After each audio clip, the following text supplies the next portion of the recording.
Hello, I'm Ben Nelson Jr., a native Floridian and the current mayor of the second incorporation of the city of Bonita Springs.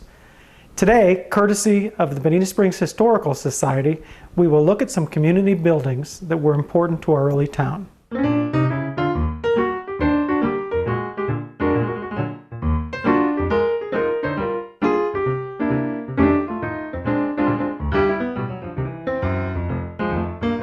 The city's community hall is located on Old US 41 and is still open for functions. It replaced a previous community building called the Pavilion in 1963. Dating back to the 1920s, the Pavilion was an open-air wooden structure that housed many social events, including club meetings, religious services, dances, movies, and political rallies.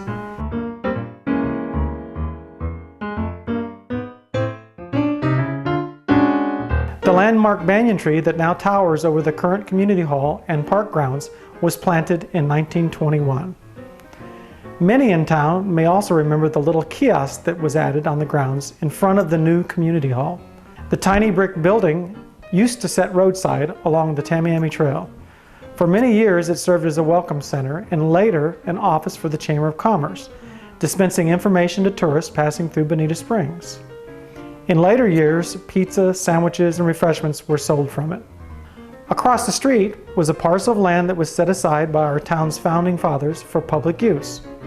The open lot was used for horse shows, festivals, play area, and later a ball field. Still serving for community use, it is now the band shell area at the city's Riverside Park. Early Bonita Springs had a rich social life, with dances, ball games, plays, annual potluck dinners, and beach cookouts. There were also a variety of restaurants, bars, and nightclubs.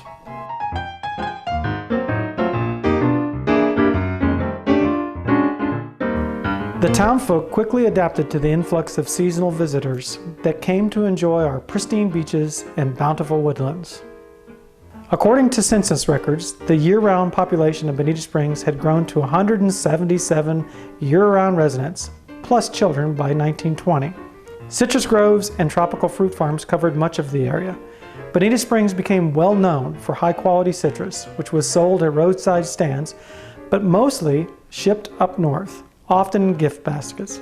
According to the 1920 Board of Trade booklet, the town featured 4 miles of paved roads, with a 4.5 mile long shell road to the beach that was planned. Also touted was a 3-room brick school to be completed by 1922. Bonita Springs was labeled the Mecca of the tourist and the land of promise for the settler. Electric and telephone service was soon brought to town. Streetlights installed and cattle stops were placed at the ends of roads. To keep up with construction during these boom times, the area's expansive cypress and pine forests supported several sawmills, namely the Sloan, Strickland, Agar, and Mullins Mills. The farming community of Thomasville, where Bonita Bay is now located, also had another sawmill.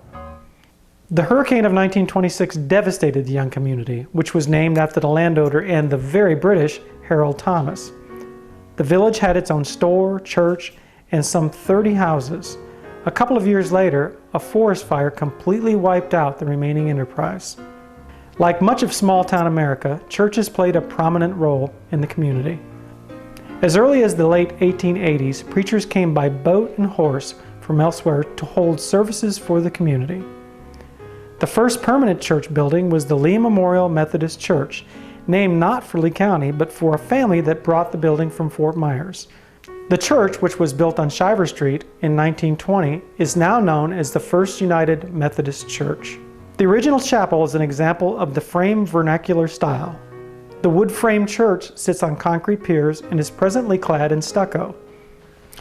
Over the years, the church expanded and was also used for many civic and social functions.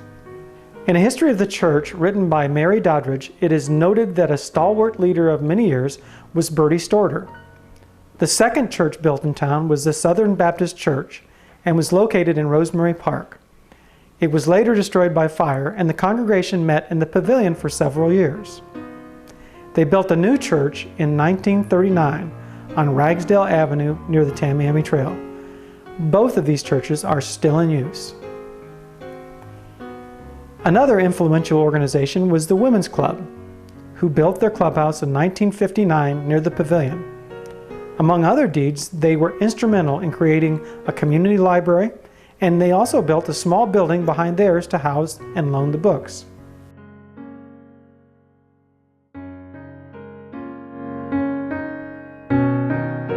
Also very important to the community was the local school. Originally accommodating all 12 grades, the one-story portion of this brick school was built in 1921 as a 3-room schoolhouse. It is located on Dean Street and built at the site of a previous wooden structure used for education. The first principal was Alma McDonald. Fencing was placed around the school to keep out the cattle that freely roamed the area. Initially, the school had no electricity, but did have indoor plumbing. School children and families from around the area set their daily schedule to the ringing of the school's bell, which stood outside the main entry. The local dairy operated by the McCormick family furnished the school children with fresh milk. In 1927, the school expanded with the addition of a 2-story building and an auditorium. The separate structures were united in the early 1940s, and a cafeteria was built in 1954. The original brick structure is the only historic example of the Mediterranean Revival architectural style in Bonita Springs. The style referenced the history and romance of Florida's Spanish heritage, and at the same time could be modified to suit Florida's hot and humid climate. Now serving as a public elementary school, it is a rare example of a historic school still serving its original function. It has been an important part of our community for almost a century. The Bonita Springs Elementary School is the only property in Bonita Springs currently listed on the National Registry of Historic Places, and a state historic marker is displayed in front of the building.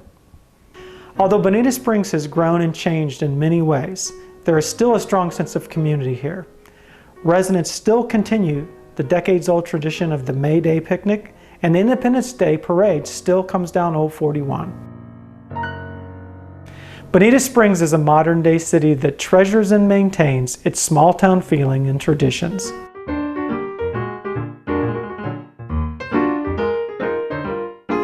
I'm Ben Nelson, and I thank you.